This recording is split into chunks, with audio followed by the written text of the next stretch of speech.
My name is Francesco Verso. I'm an Italian science fiction writer and editor of the independent small press called Future Fiction. My interest has always been related to the relationship between man, technology, and the environment. So far, I've written 6 novels and maybe more than 10 short stories. I was very lucky to win some Italian awards in science fiction, win also European awards, and then coming to China. So I traveled a lot. I've met a lot of different people with different stories they told me that sometimes got into my books as well. So I opened up this project called Future Fiction, which is a small press, an independent project dedicated to scouting and publishing the best science fiction from around the world, especially from authors that do not write in English. Professor Wu Yan is one of the most important figures in Chinese science fiction, and through him we managed to have this first book, which is called Nebula, and is the first Chinese and Italian anthology. It's a bilingual book. It's the best, let's say, start that I could possibly imagine, because there's Liu Cixin, Xia Jia, Chen Qufan, and Professor Wu Yan. This book even got me to China, because thanks to this dual language edition, I was invited by Professor Wu Yan to the 4th International Science Fiction Convention in Chengdu in 2017. And from that moment, everything changed. I participated in the China Science Fiction Convention here in Beijing, and I had breakfast with Liu Cixin, and I also gave him this book, which is the first solarpunk anthology.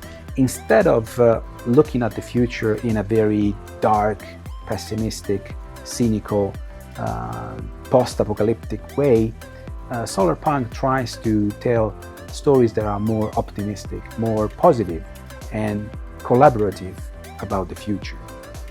My friend Jiang Fan asked me to help him set up a creative writing workshop in Chongqing that last year had the first edition.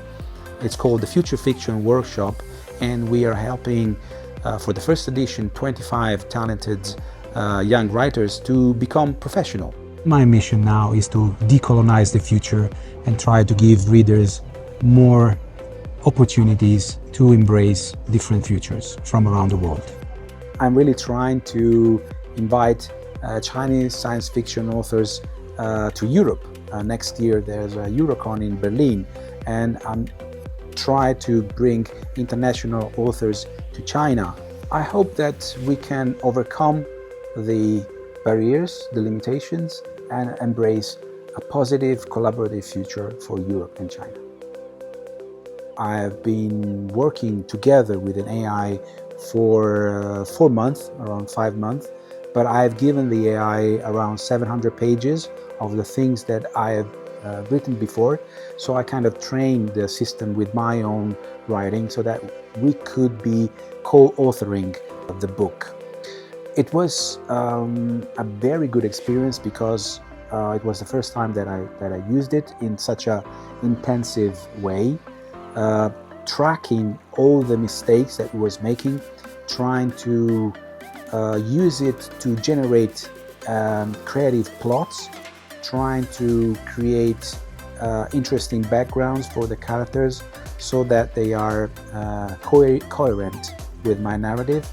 Altogether, I think is a very powerful tool for a writer that change his work to become more like an editor. If we read an article, do we care who wrote it?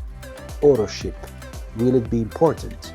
And will the AI have the ability to become an author?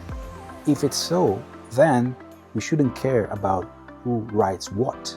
We should care about what is the content. Sharing and being open to change, being open to diversity is the best way to embrace a better future, I think.